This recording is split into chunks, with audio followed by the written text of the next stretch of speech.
श्री राधा वृंदावन शब विहारी हरि निताय गौर। ओम नमो भगवते वासुदेवाय। ओम नमो भगवते ओम नमो भगवते कृष्णाय वासुदेवाय देवकी नंदनाय नंद गोपाय हे कृष्ण करुणा सिंधु दीनबंधु जगत्पते गोपेश तप तप राधे राधे विश्वभानु देवी श्री कृष्ण चैतन्य प्रभु नित्यानंद श्री अद्वैत गदाधर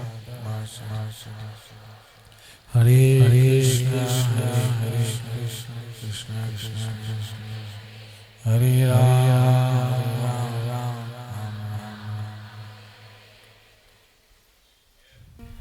जब माँ यशोदा की गोदी में श्री कृष्ण खेल रहे हैं तब अचानक क्या हुआ कि एक अंधेरा छा गया।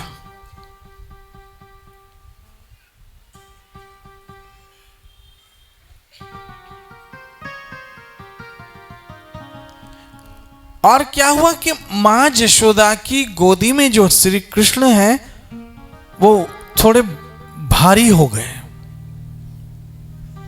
तो भारी होने के कारण मां यशोदा ने क्या किया कि मेरी गोदी थक रही है, इसलिए श्री कृष्ण को गोदी से नीचे उतारा।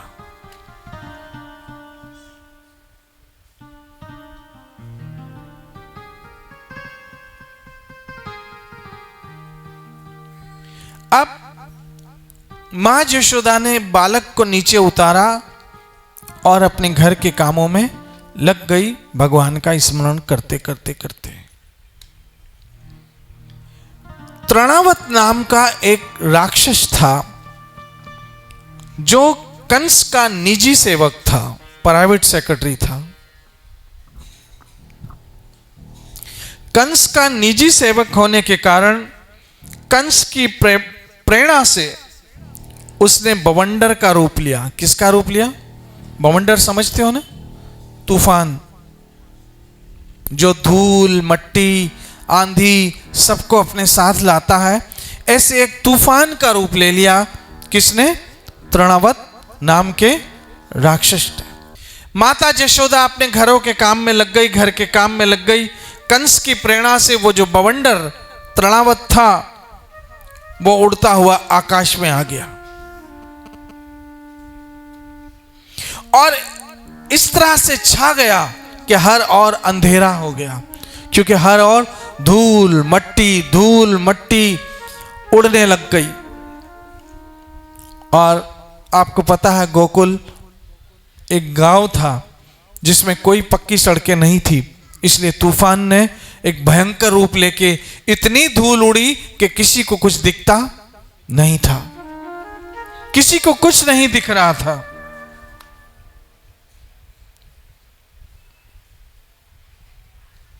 ऐसे में यशोदा अपने बालक को ढूंढने आई कि मेरा बालक, मेरा बच्चा, मेरा लाला कहां है। लेकिन देखा तो वहां पर तो कृष्ण थे ही नहीं जहां पर भगवान को गोदी से उतारा था मां यशोदा ने।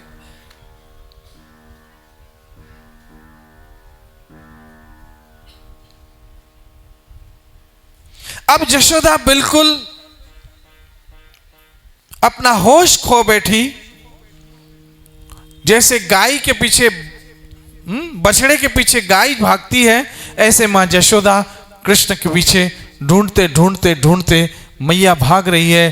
कृष्णा कृष्णा कृष्णा ऐसे पुकार रही है, लेकिन कृष्ण कहीं मिल नहीं रहे।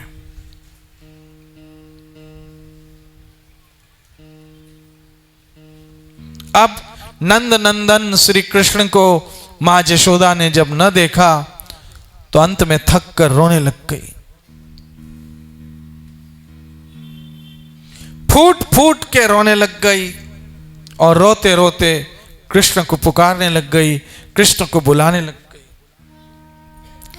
इधर क्या हुआ कि तृणावत नाम के राक्षस ने, जो किस रूप में था, बवंडर के रूप में था, भगवान श्री कृष्ण को उठा ले गया, अपने कांधे पे बिठाया और उठा ले गया। क्यों? कि पुतना तो विफल हो गई थी, लेकिन तृणावत विफल नहीं हुआ और भगवान को लेके उड़ गया और सोचा अब मैं सीधा कहां ले जाऊंगा? कंस के पास ले जाके कंस को प्रसन्न करूंगा, खुश करूंगा। और कंस बहुत प्रसन्न हो जाएगा। इसलिए बवंडर रूपी तृणावत ने भगवान श्याम सुंदर को अपने कांधे पे बिठाया और उड़ते उड़ते उड़ते आकाश मार्ग में चला गया। अब याद रखना, भगवान जो है ना, मैं क्या कहने वाला सुन लो। भगवान कभी भी राक्षस के हाथ में नहीं आता है, वो जब भी आता है भक्तों के हाथ में आता है। ये याद रखिए, राक्षस के हाथ में कभी भगवान नहीं आएगा। अगर भगवान आया तो किसके हाथ में आया? भक्तों के हाथ में आया। राक्षस के हाथ में कभी भगवान नहीं आता।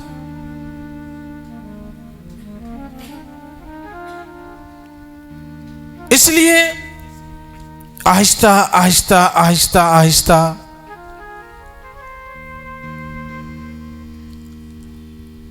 भारी होने लग गया। कौन? भगवान का शरीर।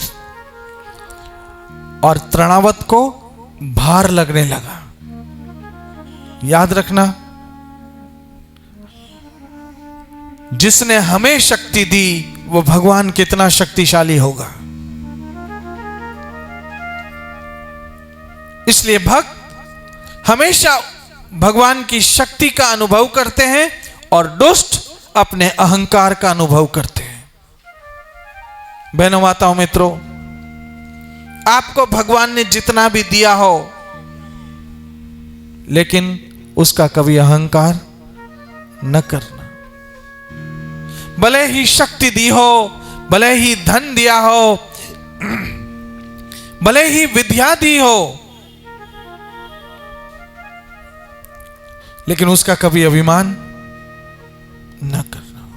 भले सुंदरता दी हो, भले जवानी दी हो, भले कोई बहुत बड़ी डिग्री दी हो, भले कोई बहुत बड़ा बंगला दिया हो, लेकिन उसका अभिमान कभी मत करना।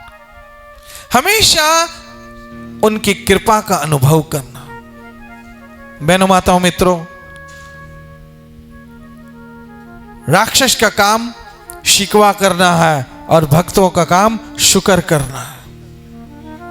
भक्तों का काम शुक्र करना है। धन्यवाद भगवान, आपकी बड़ी मुझ पर मेहरबानी है। इसलिए याद रखना, कभी भी राक्षस के हाथ में भगवान नहीं आता है। और अगर राक्षस, समझ लेना, कभी छल कपट का अंधकार करके भगवान को पकड़ भी ले तो भी उनके हाथ से, बोलो ने, निकल जाता है। दूसरी ओर जहां भक्त है, वहां भगवान खुद ब खुद आ जाते हैं। राधे राधे जपो, भगवान आ जाते हैं स्वयं।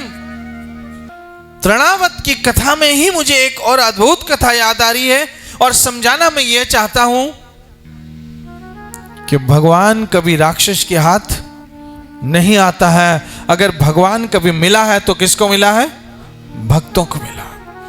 बहनों, माताओं, मित्रों, सज्जनों, जैसे 7 दिनों से आप आ रहे हो,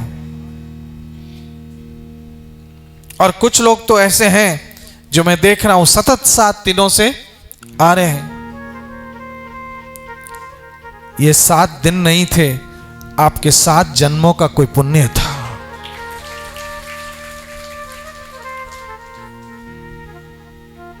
ये कोई 7 जन्मों का पुण्य था, और 7 जन्मों को धन्य कर दे ऐसे ये 7 दिन जो आपने भगवान श्याम सुंदर की कथा में बिताए, जो भागवत में बिताए, जो हरि चर्चा में बिताए, और रोज पवित्र राधा वृंदावन चंद्र के दर्शन में बिताए।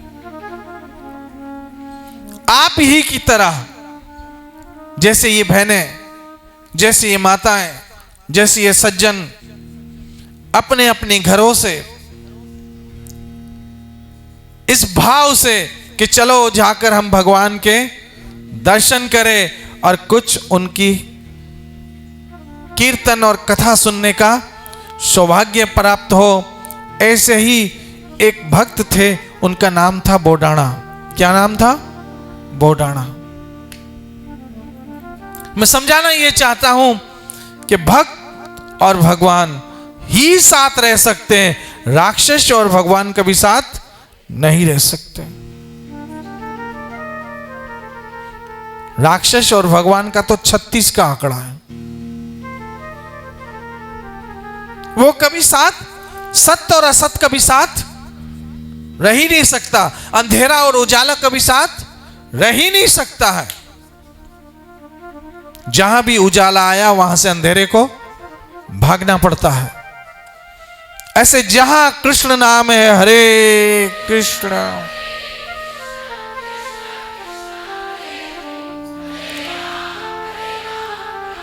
वहां से ऐसी सारी बलाएं भाग जाती है, सारे राक्षस भाग जाते हैं, क्योंकि वहां कौन आ जाते हैं? भगवान श्याम सुंदर पूर्ण पुरुषोत्तम आ जाते।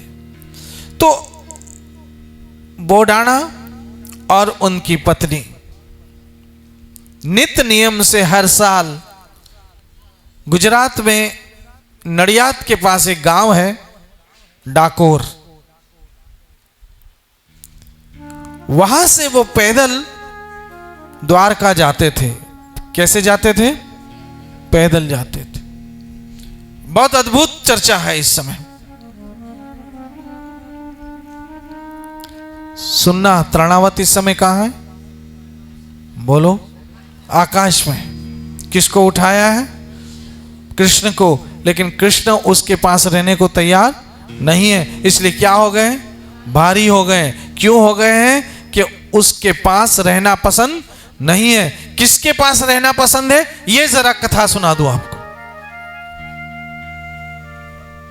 बोडाणा और उनकी पत्नी हर साल नित्य नियम से जाते कहां? द्वारका, भगवान द्वारकानाथ के दर्शन करने के लिए। हर साल ये दोनों पति पत्नी का धर्म से चलते थे वो लोग।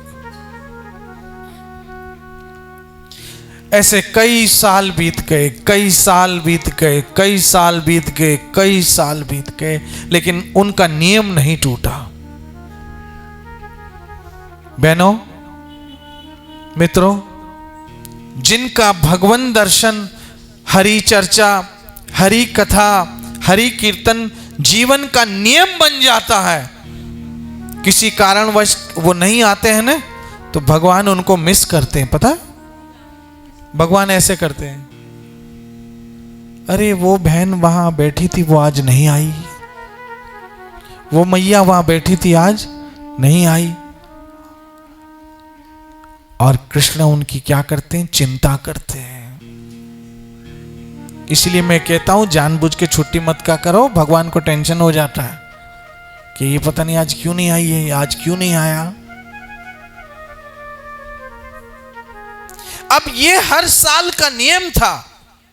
कहां जाते थे जी?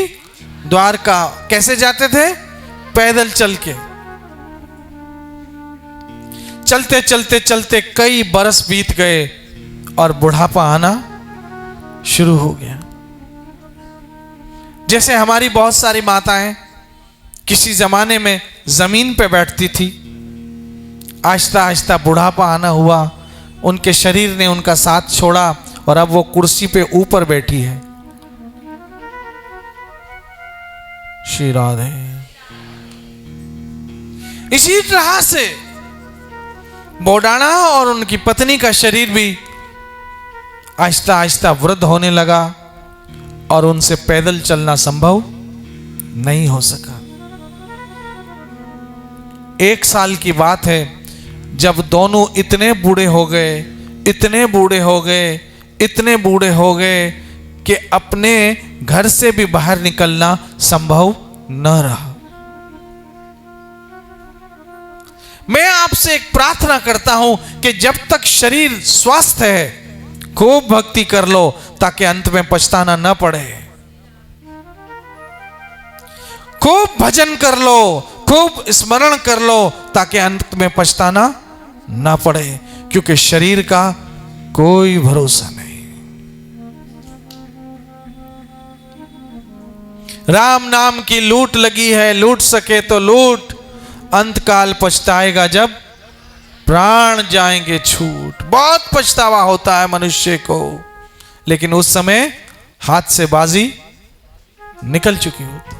अभी आपके किसी के भी हाथ से बाजी नहीं निकली है। चाहो तो कीर्तन करो, चाहे तो स्मरण करो, चाहो तो भजन करो, चाहो तो दर्शन करो, चाहो तो जो सेवा साधना कर सकते हो कर सकते हो, क्योंकि अभी भी बाजी आपके हाथ में। एक बात याद रखना, जब तक गोली बंदूक में है आप बंदूक की दिशा को बदल सकते हो,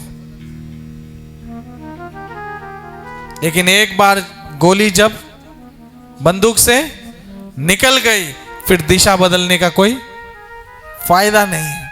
अभी भी मौका है, आप अपनी दिशा बदल के कृष्ण की ओर आ सकते हो। अभी भी मौका है, आप अपनी दिशा बदल के धर्म की ओर आ सकते हो। अभी भी मौका है, आप अपनी दिशा बदल के स्मरण की ओर आ सकते हो। हरे कृष्ण निताय गौर। क्यों? क्योंकि अभी आपके शरीर से शक्ति नहीं निकली है। दिशा बदलना चाहो तो बदल सकते।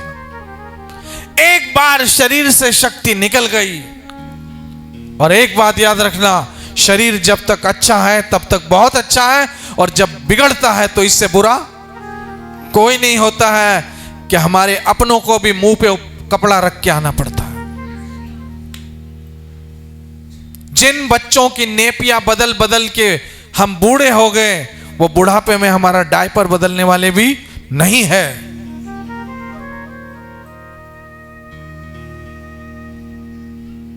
क्योंकि उनकी अपनी अपनी दुनिया हो जाएगी, अपनी अपनी जिंदगी हो जाएगी, अपनी अपनी व्यस्तता हो जाएगी, और हम अकेले पड़े अपने कर्मों को कोसते होंगे। क्यों ऐसा अंत करे जिसमें हमें खुद को कोसना पड़े कि अरे मूर्ख, तूने भजन क्यों नहीं किया, स्मरण क्यों नहीं किया, कथा कीर्तन क्यों नहीं की, भगवान की भक्ति, कृष्ण भजन, श्री कृष्ण गोविंद क्यों नहीं किया। याद रखना, ऐसा समय नहीं आने देना जब खुद को हमें कोसना पड़े, बल्कि ऐसा समय आए जब हम खुद को शाबाशी दें कि बहुत अच्छा किया जो मैंने स्मरण किया कि आज मैं अपने घर वापस जाने की तैयारी कर सकता हूं। बोडाणा और उनकी पत्नी बुढ़ापे में दोनों रोने लग गए, समझना कथा, और एक दूसरे को कहने लग गए कि हर साल तो हम यहां से द्वारका पैदल जाते हैं, जैसे आप लोग सब पैदल आते हो, कोई बाइक में आता है, कोई ऑटो में आता है, लेकिन आता जरूर है। और उस आने का बहुत बड़ा पुण्य है, उस आने का बहुत बड़ा फल है, उस आने का ही तो काम है। क्योंकि आप आए हो तो बोलो ना, ये भी आएगा। आते रहो, आते रहो, आते रहो, आते रहो, आते रहो, आते रहो, आते रहो, बोलो आते रहो। उस समय तक आते रहो जब तक आने के लायक हो, और जिस दिन आने के लायक न रहे उस दिन ये आपके पास आएगा। ये यथामाम प्रपद्यन्ते तां तथैव भजामि। यही कथा आज मैं आपको समझाना चाहता हूं, क्योंकि आज विराम है, लेकिन पूर्ण विराम नहीं है, अल्प विराम है।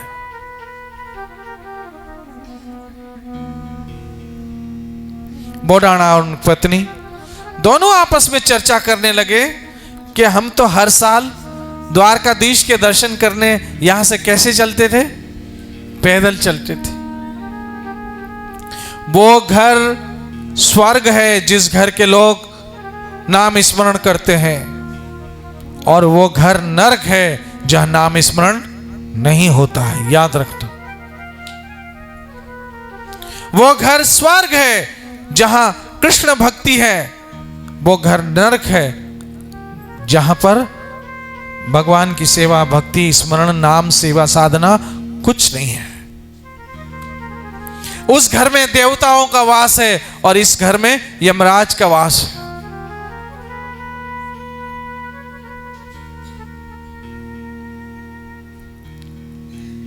श्री राधे।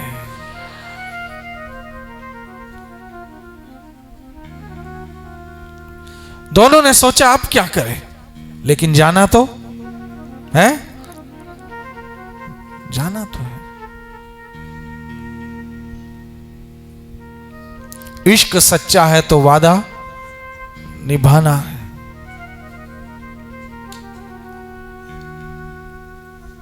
दोनों पति पत्नी ने सोचा अगले बरस तक तो हो सकता हम जिंदा भी न रहे, इसलिए चलो इस बार हम थोड़ा सा नियम इधर उधर करें और पैदल चलने के बजाय बैलगाड़ी में जाते हैं। लेकिन जाते हैं। बहनों, माताओं, मित्रों, नियम थोड़ा इधर उधर हो जाए लेकिन व्रत नहीं होने देना। दो चीजें होती नहीं, नियम और व्रत। नियम हो जाए इधर उधर थोड़ा, लेकिन व्रत नहीं होना चाहिए। और हमारा व्रत है जीवन भर कृष्ण स्मरण, ये हमारा व्रत है। नियम है 4 बजे उठेंगे, कभी 4:30 भी उठ सकते, कभी 6 बजे भी उठ गए। नियम इधर उधर हो गया लेकिन व्रत नहीं हुआ। 4:30 बजे उठेंगे तब भी स्मरण करेंगे, और 6 बजे उठेंगे तब भी स्मरण करेंगे। नियम है सुबह आने का, कभी शाम को आ गए। नियम थोड़ा इधर उधर हो गया लेकिन व्रत नहीं हुआ। इनका नियम था कैसा? बोलो ने, पैदल जाने का, लेकिन नियम थोड़ा बदल गया। अब किस में जा रहे हैं? लेकिन व्रत नहीं बदला। कौन सा? दर्शन करने का।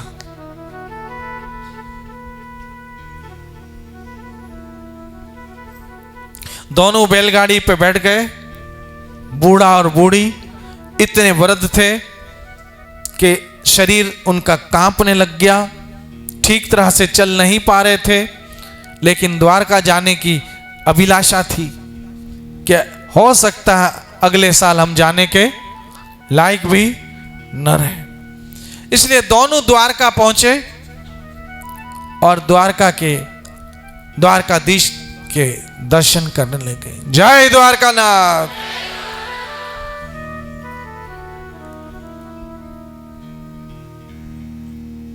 जब दर्शन करने लग गए तो दोनों कृष्ण से कहने लगे, कृष्ण देखो हम हर साल आते थे, लेकिन अब हमारे शरीर में शक्ति नहीं है, इसलिए हो सकता अगली बार हम ना आए, इसलिए आखिरी बार बाय बाय।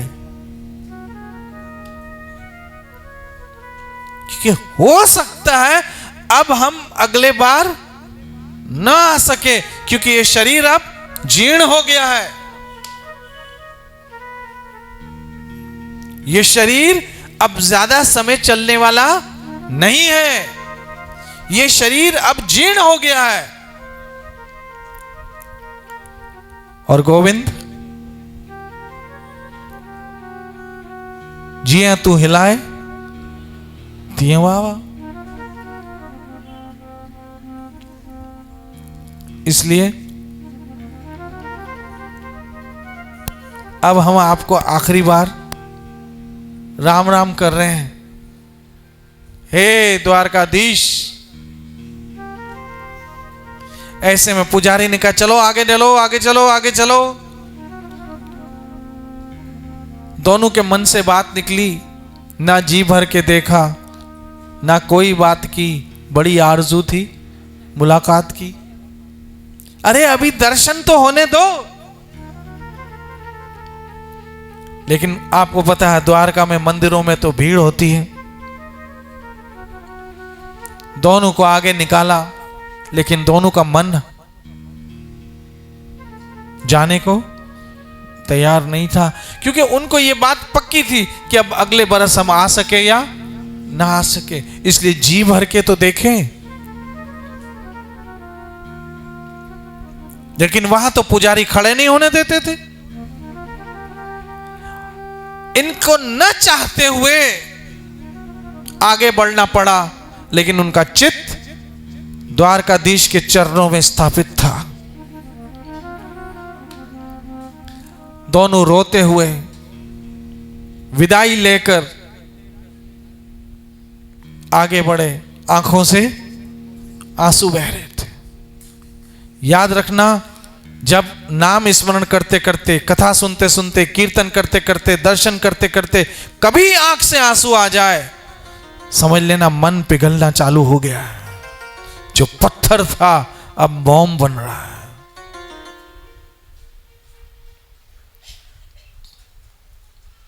दोनों पति पत्नी भारी मन से, क्योंकि उनका मन द्वारकाधीश को छोड़ने को बिल्कुल नहीं था,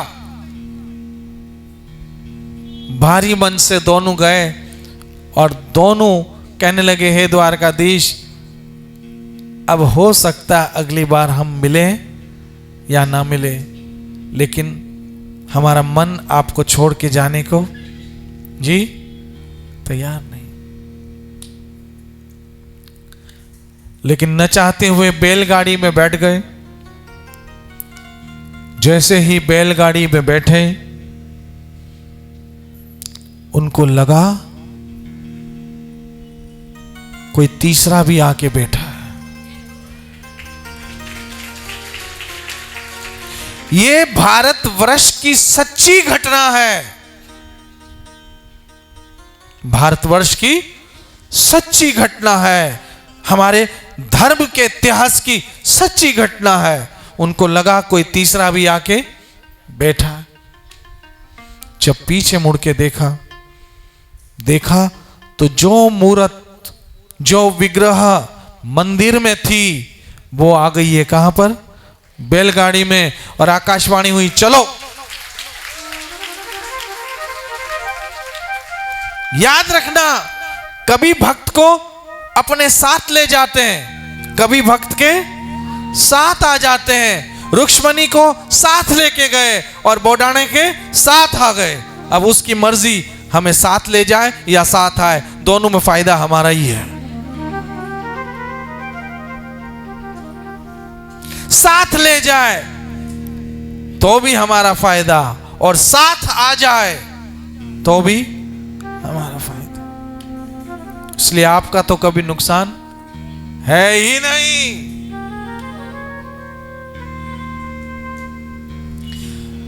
जैसे ही बैलगाड़ी में भगवान बैठ गए, बैल ऐसा हवा में उड़ने लग गया और पहुंच गए डाकोर। पीछे मंदिर के जब दर्शन हुए तो पता चला वहां तो भगवान की विग्रह, हाहाकार हो गया। पुजारी ने कहा हमने तो भगवान को दर्शन विराम करके शयन करवा दिया था और शयन करवा के मंदिर को ताले लगा दिए थे, और इतनी बड़ी विग्रह कौन ले जा सकता है, जबकि गर्भगृह में कोई खिड़की दरवाजा भी नहीं है। कहां गई, कहां गई, कहां गई, हाहाकार हो गया। क्योंकि द्वारका 4 धाम में से एक धाम है।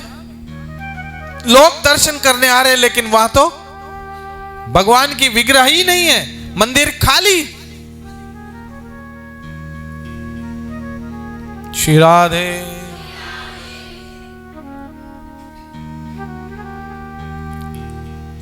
लेकिन ये बात फैल गई कि द्वारकाधीश की मूर्ति चोरी करके ले गए। कौन ले गया, कहां ले गया, कैसे ले गया, कुछ नहीं पता। लेकिन सवाल यह था कि इतनी बड़ी मूर्ति कोई ले जाएगा तो कोई देखेगा तो सही। ये बात फैलते फैलते फैलते पता चला कि ये मूर्ति तो कहां है, डाकोर में है। जैसे ही पता चला, सारे पंडे, सारे पुजारी, सब के सब कहां पहुंच गए, डाकोर पहुंच गए, जहां पर भगवान द्वारकाधीश का विग्रह विराजमान था। याद रखना, अगर आप ये सामने विराजमान हैं, इनको पत्थर समझोगे तो आपको पत्थर बनेंगे, पत्थर ही रहेंगे, और अगर इनको भगवान समझा तो आपको भगवान बन के मिलेंगे। ये अब आपके ऊपर है। भगवान को मंदिर में पत्थर वो दिखता है जिसके मन पत्थर के होते हैं, और भगवान मंदिर में उनको दिखता है जिसके मन मंदिर में ईश्वर होता है। अगर आपके मन में ईश्वर है तो सामने भी साक्षात ईश्वर है। यह बात फैल गई कि भगवान कहां पर है, डाकोर में है। इसलिए सारे पंडे पुजारी, सारा समाज पहुंच गया और उन दोनों बूढ़े पति पत्नी को कहा, तुम लोगों ने ये मूर्ति चुराई है, इसलिए ये मूर्ति हमें दे दो, क्योंकि मंदिर खाली हो गया है और 4 धाम की यात्रा में विक्षेप आ गया है। बोडाणा और उसकी पत्नी ने कहा, हम तो बूढ़े हैं, हमसे तो एक पानी का गिलास भी नहीं उठता है, इतनी बड़ी मूर्ति हम कहां उठा सकते हैं, ये हमारे साथ खुद आए हैं। किसी को विश्वास नहीं आ रहा था कि खुद कैसे आ सकते हैं। लेकिन याद रखना, भगवान चाहे तो कुछ भी कर सकते हैं। ये यथा माम प्रपद्यन्ते ताम सदा एव भजामि हम, जैसी नियत वैसा फल।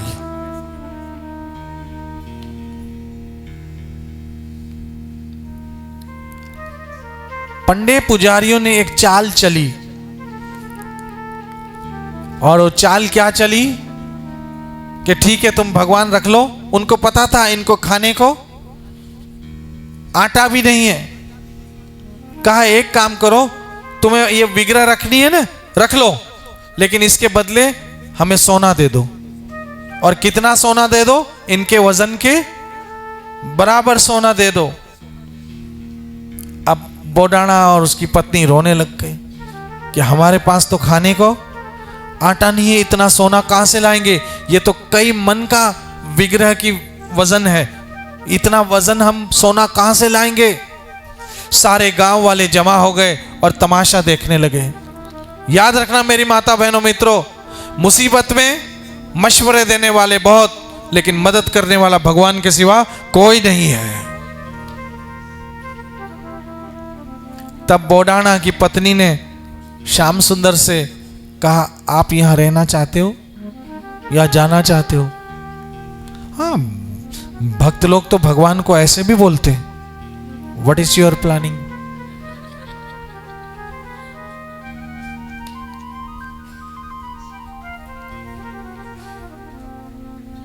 आप यहां रहना चाह रहे हो या जाना चाह रहे हो? श्याम सुंदर ने कहा, अगर जाना ही होता तो मैं आता क्यों? अगर जाना ही होता तो मैं आता ही क्यों? मैं तो तुम्हारे साथ रहना चाहता हूं।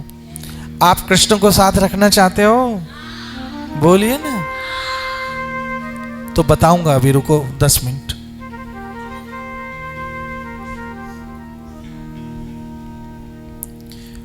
बोडाना की पत्नी ने कहा, जाओ तराजू लेके आओ, मैं सोना देती हूं। पति ने कहा, हमारे घर में तो 1 तोला सोना नहीं है, लाओगी कहां से इतना सोना? कहा, आप रुको, क्योंकि याद रखना, माताओं में श्रद्धा पुरुषों से ज्यादा होती है। स्त्रियों में धर्म पुरुष से ज्यादा होता है। स्त्रियां पुरुष से ज्यादा तपस्या करती है। अगर स्त्री तपस्या न कर पाती तो स्त्री को भगवान मां कभी नहीं बनाता।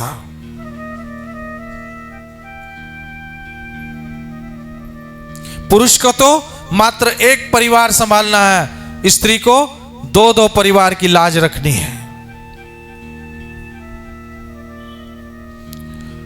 तराजू लाओ। अब तमाशा देखने वाले हजारों आ गए कि अब देखो क्या होता है, अब देखो क्या होता है, अब देखो क्या होता है। क्योंकि याद रखना, जब आप भक्ति में जाओगे ना तो लोग आपका तमाशा बनाने को तैयार होंगे, लेकिन याद रखना वो बनने नहीं देगा।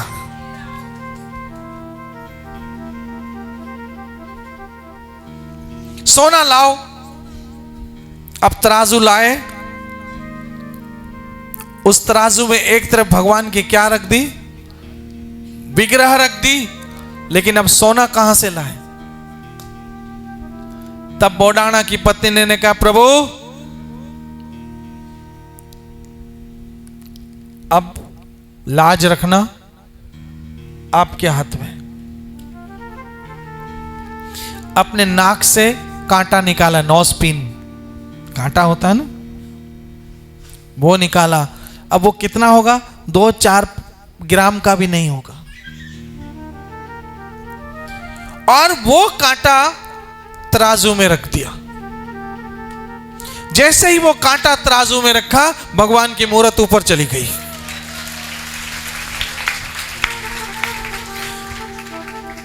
जय द्वारकाधीश। भगवान की विग्रह कैसी हो गई? ऊपर हो गई और वो नीचे आ गया। एक कांटे में भार, याद रखना, नहीं था, उनके विश्वास में भार था, उनकी श्रद्धा में प्यार था, उनके प्यार में भाव था। वो भार था जिसमें भगवान को तोलना पड़ा। अगर आपकी श्रद्धा, विश्वास, समर्पण मजबूत है मेरी माताओं, बहनों, मित्रों, तो भगवान आपसे कभी नहीं दूर है। इसलिए मैंने कहा कि भगवान किसके पास रहते हैं। इसलिए आज भी वो विग्रह अगर किसी को दर्शन करने हो तो आज भी वो विग्रह डाकोर में विराजमान है। और मुझे कभी मौका मिला तो सबको ले चलूंगा। वो विग्रह आज भी डाकोर में विराजमान है जो द्वारका से चल के आई थी। अब मंदिर खाली, अब क्या करे?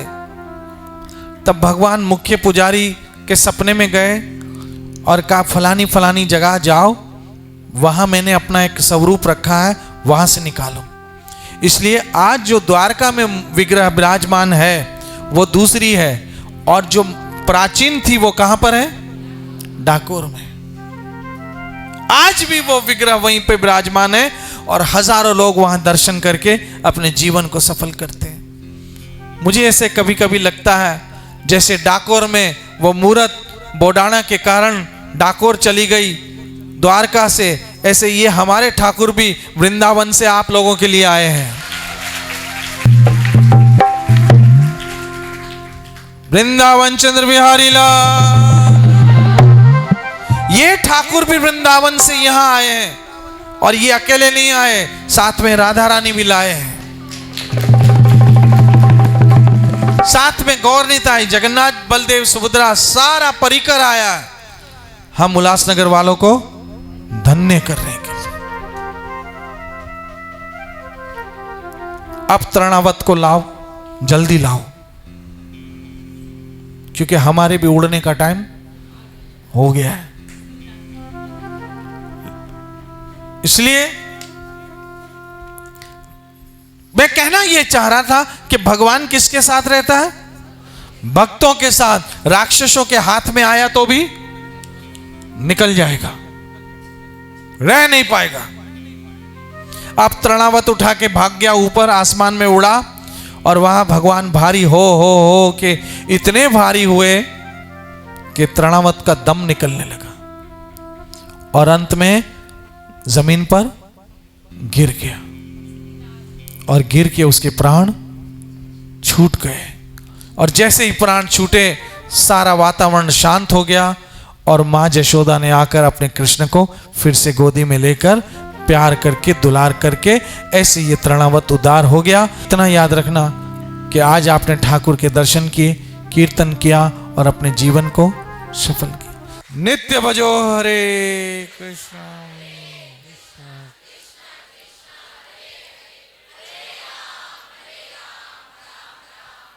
श्री श्री राधा वृंदावन चंद्र बिहारी लाल निताय गौर। जय जय श्री जय जय श्री जय जय जय जय जय जय